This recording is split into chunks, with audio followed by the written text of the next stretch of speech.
ప్రస్తుతం మనతో పాటు దూదిమెట్ల బాలరాజు యాదవ్ గారు ఉన్నారు, బీఆర్ఎస్ పార్టీ అధికార ప్రతినిధి గారు. ఈరోజు చూసుకున్నట్టే 80% మేము ధాన్యం కొన్నాం, 500 బోనస్ ఇస్తున్నాం, రైతు భరోసా ఇస్తున్నాం, 2 లక్షల రుణమాఫీ చేసినాం. సో రైతుల గురించి మాట్లాడే హక్కు బీఆర్ఎస్ పార్టీకి లేదు. బీఆర్ఎస్ పార్టీ హయాంలోనే రైతులు నిన్న ముంచిందని చెప్పేసి రేవంత్ రెడ్డి గారు చెప్తున్నారు. మీరేమో ఎక్కడైనా సరే 80% కొన్నట్టు నిరూపిస్తే ఛాలెంజ్ విసరడం అనేది జరిగింది. ఏదన్నా ప్రతిపక్షమైన అధికార పార్టీ రైతులకు సంబంధించి 15,000 ఇస్తామన్నమాట వాస్తవం, మేనిఫెస్టోలో రాసిన మాట వాస్తవం, ఎగ్గొట్టిన మాట కూడా వాస్తవం. అదేవిధంగా రైతులకు 500 బోనస్ ఇస్తామన్నమాట వాస్తవం, మేనిఫెస్టోలో రాసిన మాట వాస్తవం, ఎగ్గొట్టిన మాట వాస్తవం. అదేవిధంగా రైతాంగానికి సంబంధించి ఏదైతే వడ్లన్నిటికీ బోనస్ ఇస్తామన్నమాట వాస్తవం, కానీ సన్న వడ్లకి ఇస్తామన్నమాట వాస్తవం. ఇలా సన్న వడ్లకి ఇస్తూ దొడ్ల వడ్లకి ఎగ్గొట్టిన మాట వాస్తవం. కాబట్టి ఇలా రైతాంగానికి సంబంధించి రైతు రుణమాఫీ ఎగ్గొట్టింది వాస్తవం, రైతు రుణమాఫీతో పాటుగా రైతు బంధు భరోసాను ఎగ్గొట్టింది వాస్తవం, రైతు బోనస్ ఎగ్గొట్టింది వాస్తవం, యూరియా లేకుండా షాపులలో పేరుతో యాప్ల పేరుతో రైతును ఇబ్బంది పెట్టిన వాస్తవం.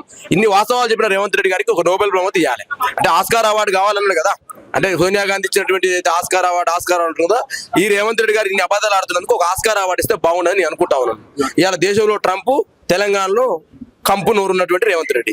దేశంలో ప్రపంచంలో ట్రంప్ ఉన్నాడు, ఈ తెలంగాణలో మరో ట్రంప్ ఇలా రేవంత్ రెడ్డిగా ఉన్నాడు. ఇలా ఈయన విధానం ఏందో తెలియట్లేదు, ఈయన ఒక ఆలోచన విధానం అర్థం కావట్లేదు. ఇలా 100% మా పార్టీ వర్కింగ్ కేటీఆర్ గారు చెప్పింది వాస్తవం కాదా? ఇలా రైతు కాలాలలో ధాన్యం తడుస్తున్నమాట వాస్తవం కాదా?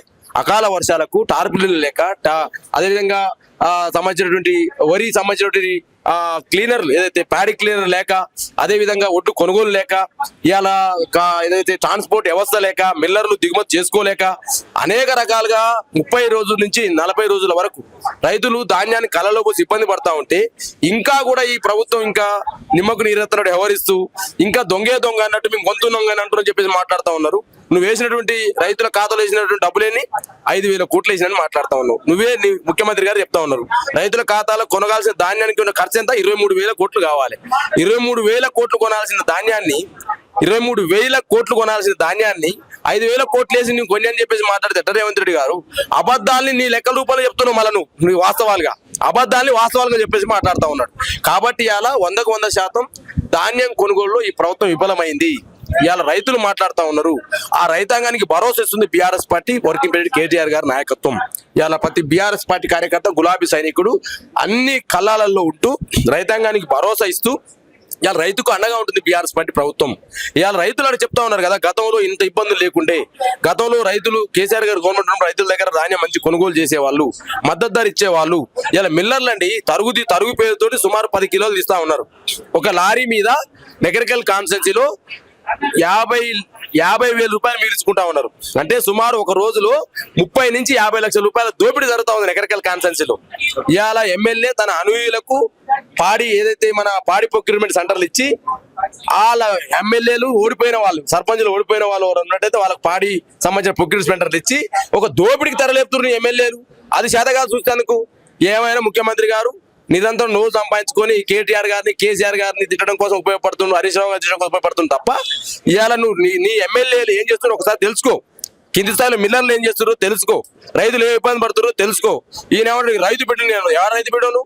నువ్వే చెప్పినావు కదా, జూబ్లీహిల్స్ లో నేను చిన్నప్పటి నుంచి పెరిగిన సినిమా హీరోలు ఎవరైనా కూడా నా దగ్గరకు వచ్చి పత్రం తీసుకొని పోతే బీరు తాగుతందుకు నా దగ్గర చిట్టు రాసుకపోయేదని అన్నాడు. బీరు తాగకుండా బీరు ఏమైనా వైన్ షాప్ కౌంటర్ నడుపుతున్నారు రేవంత్ రెడ్డి, ఏమన్నా wine shop beer shop counter నడిపితే చిట్టు రాసిస్తాడు ఓ బీరు తాగుతుంది సినిమా హీరోలకు.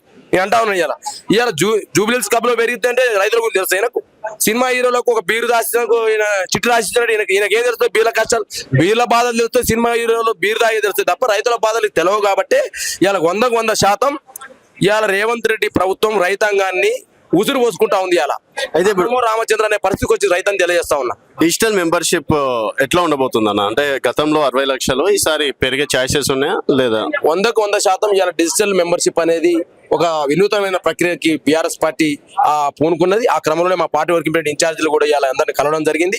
ఆ ఇన్ఛార్జీల నాయకత్వంలో జరుగుతున్నటువంటి డెవలప్మెంట్స్ అన్ని కూడా విశ్లేషణ చేయడం జరిగింది. ఒక బలమైనటువంటి రాజకీయ శక్తిగా కావడం కోసం డిజిటల్ మెంబర్షిప్ ద్వారా ఈ రాష్ట్రంలో ఎంత మెంబర్షిప్ అయింది, పార్టీ కార్యకర్తలు ఎవరు, క్రియాశీల కార్యకర్తలు ఎవరు, సాధారణ కార్యకర్తలు తెలవడం కోసం డిజిటల్ ప్రక్రియ ఉపయోగపడుతుంది. కాబట్టి కేసీఆర్ గారి మార్గదర్శకంలో, కేటీఆర్ గారి నాయకత్వంలో ఈ డిజిటల్ ప్రక్రియ ముందుకు తీసుకుపోతాం. జై తెలంగాణ.